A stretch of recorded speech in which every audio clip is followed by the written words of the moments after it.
हम्म, आइए UP special की एक स्पेशल क्लास है, हम लोग समझते हैं। ये आयोग और कुछ इम्पोर्टेंट आयोग है और उनके कार्यकाल और उनका प्रथम बार कौन अध्यक्ष बना है उसके अकॉर्डिंग हम लोग सीखेंगे, सुनेंगे। लिखा है कि लोकायुक्त इस समय 1975 में आया है। और लोकायुक्त जो होते हैं ये भ्रष्टाचार रोकने के लिए वर्क करते हैं, तो उन्हीं के बारे में लिखा है कि लोकायुक्त का काम जो कार्यकाल है वो है 5 वर्ष या 70 वर्ष की आयु, जो भी पहले हो जाए, या तो 5 वर्ष हो जाए या तो 70 वर्ष हो जाए। अगर 70 वर्ष भी हो गए तो भी वो अपने अध्यक्ष की पोस्ट से हट जाएंगे। अब और अगर 5 वर्ष भी पूरा कर चुके हैं तो भी वो हट जाएंगे। फिर अगला अगर हम लोग ध्यान से देखें तो प्रथम अध्यक्ष कौन है? श्री विश्वंभर दयाल जी हैं। देखिए फिर से, लोकायुक्त जो आयोग या बोर्ड का नाम इसे हम लोग कह सकते हैं। लोकायुक्त जो भी हैं इनका कार्यकाल 5 वर्ष या 70 वर्ष की आयु तक है। और प्रथम लोकायुक्त कौन है? श्री विश्वंभर दयाल जी हैं। दूसरा हम लोग आयोग देखते हैं, उत्तर प्रदेश मानवाधिकार आयोग। तो इसका कार्यकाल, इसमें इम्पॉर्टेंट क्या है कि ये 3 वर्ष, ज़्यादातर हमको याद नहीं रहता, लेकिन हम 3 वर्ष को अलग अभी बता देंगे और 5 वर्ष 6 वर्ष को अलग। तो उत्तर प्रदेश मानवाधिकार आयोग का 3 वर्ष या 70 वर्ष तक रहता है। उत्तर प्रदेश मानवाधिकार आयोग का कितना रहता है? 3 वर्ष या 70 वर्ष तक रहता है। और प्रथम मानवाधिकार आयोग के अध्यक्ष कौन थे? श्री न्यायमूर्ति AP मिश्रा सर। तो ध्यान से, मानवाधिकार किसके पास था? श्री AP मिश्रा सर के पास था। तो मानवाधिकार मतलब, कहने का मतलब है कि मतलब प्रथम अध्यक्ष कौन थे? श्री न्यायमूर्ति AP मिश्रा सर। फिर नेक्स्ट, यूपी लोक सेवा आयोग, उत्तर प्रदेश लोक सेवा आयोग। अब इसका कार्यकाल क्या है? 6 वर्ष या 62 वर्ष, जो भी पहले आए। या तो आप 6 वर्ष आप पूरा कर चुके हों या तो 62 वर्ष पूरा कर चुके हों, तो आपको अपने पद से हटना ही होगा। तो फिर इसके बाद अगर हम देखें तो उत्तर प्रदेश लोक सेवा आयोग का जो कार्यकाल है, मतलब इनके अध्यक्ष का जो कार्यकाल है वो है 6 वर्ष या 62 वर्ष, जो भी पहले आए। लेकिन सर DL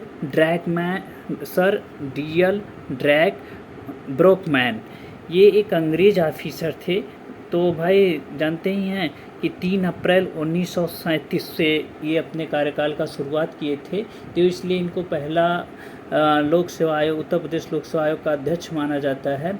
ये एक अंग्रेज थे और 1937 में भारतीय होना तो मुश्किल ही था, मतलब नामुमकिन था। अगर भारतीय बन ही नहीं सकते थे, अंग्रेज ही बनेंगे। लेकिन ये इन लोगों की अच्छी पहल थी, इसको अच्छाई में गिन सकते हैं कि इन लोगों ने कुछ ऐसा सोचा था कि उसी समय आयोग बना दिए कि गलत क्या है, सही क्या है, हम कौन से एग्ज़ाम कराएं, कौन से एग्ज़ाम छोड़ें, या कौन सा हम कार्य करें।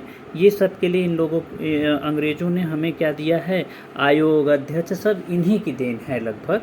तो हम लोग ध्यान से देखें तो लोक सेवा आयोग का प्रथम अध्यक्ष, क्योंकि लोक सेवा आयोग बना कब था? 1937 में बना था, चार्टर के माध्यम से।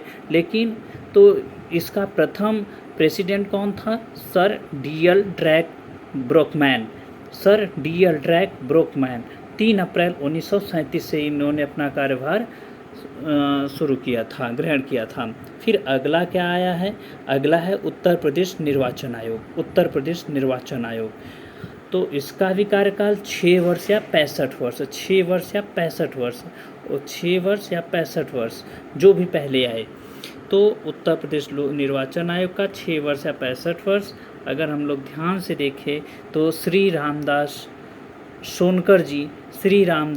सोनकर जी इसके प्रथम इसके प्रथम अध्यक्ष थे। किसके थे? उत्तर प्रदेश निर्वाचन आयोग के। उत्तर प्रदेश निर्वाचन आयोग के प्रथम अध्यक्ष कौन थे? श्री रामदास सोनकर जी थे। कौन थे? उत्तर प्रदेश निर्वाचन आयोग के प्रथम अध्यक्ष श्री रामदास सोनकर जी थे। और उत्तर प्रदेश इनका कार्यकाल, मतलब इनका नहीं, पूरे अध्यक्ष का कार्यकाल जो भी होता है वो 6 वर्ष या 65 वर्ष जो भी पहले आए। नेक्स्ट हम लोग देखें उत्तर प्रदेश वित्त आयोग। उत्तर प्रदेश वित्त आयोग 5 वर्ष तक। उत्तर प्रदेश वित्त आयोग 5 वर्ष तक। उत्तर प्रदेश वित्त आयोग 5 वर्ष तक। और इसके प्रथम अध्यक्ष भालचंद्र शुक्ला थे। इसके प्रथम अध्यक्ष कौन थे? भालचंद्र शुक्ला थे। लेकिन उत्तर प्रदेश वित्त आयोग आज़ादी के समय से ही नहीं था, ये 1994 में इसका गठन हुआ था और मतलब ये अपना कार्यभार शुरू किए थे। तो पहले कौन थे? श्री भालचंद्र शुक्ला जी। श्री भालचंद्र शुक्ला जी। उत्तर प्रदेश वित्त आयोग 5 वर्ष तक इसका कार्यकाल होता है, क्योंकि कोई भी सरकार का जो गठन होता है वो 5 वर्ष के लिए होता है। तो वित्त आयोग बनाना ये सब सरकारों का काम होता है। तो हम लोग ये कहेंगे कि जो उत्तर प्रदेश वित्त आयोग है इसके प्रथम अध्यक्ष कौन थे? श्री भालचंद्र शुक्ला जी थे। वो कब? 1994 से थे। और इनका कार्यकाल कब तक रहता है? मतलब जो अध्यक्ष होते हैं उत्तर प्रदेश वित्त आयोग के अध्यक्ष जो होते हैं उनका कार्यकाल होता है 5 वर्ष या 65 वर्ष जो भी पहले आए। नेक्स्ट उत्तर प्रदेश महिला आयोग। अब स्वतंत्रता के बाद से तो महिला आयोग भी नहीं बना था, क्योंकि उस समय तक इतनी अवेयरनेस तो थी नहीं, क्योंकि देश अन्य मामलों में उलझा था। इसलिए महिला आयोग और अन्य आयोग जो कि समय समय पर बाद में बनते चले गए। तो उत्तर प्रदेश महिला आयोग, इनका कार्यकाल 3 वर्ष या 65 वर्ष जो भी पहले हो। इनका कार्यकाल 3 वर्ष या 65 वर्ष जो भी पहले हो। इनका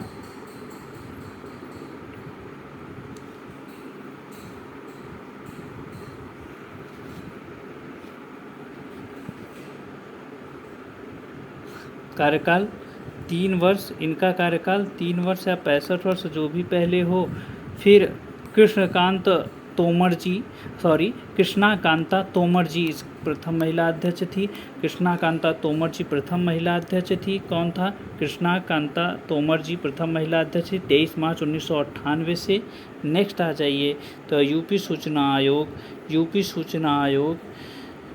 आयोग ये 5 वर्ष या 65 वर्ष जो भी पहले हो इसका कार्यकाल। और इसके प्रथम अध्यक्ष कौन थे? न्यायमूर्ति एम.ए. खान। तो सूचना किन्होंने पहली बार दिया था? ट्रिक के माध्यम से याद करिएगा। सूचना किसने दिया था? न्यायमूर्ति एम.ए. खान जी। न्यायमूर्ति MA. Khan sir.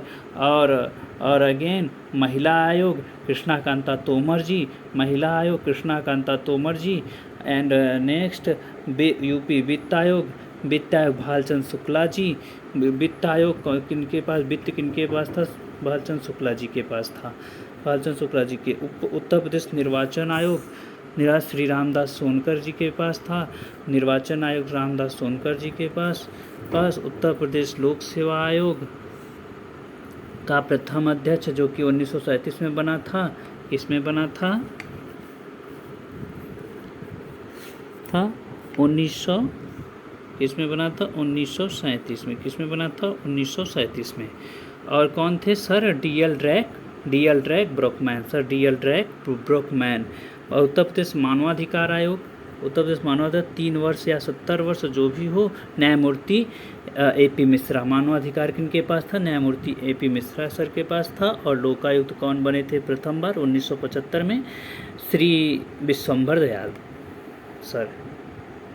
Thank you.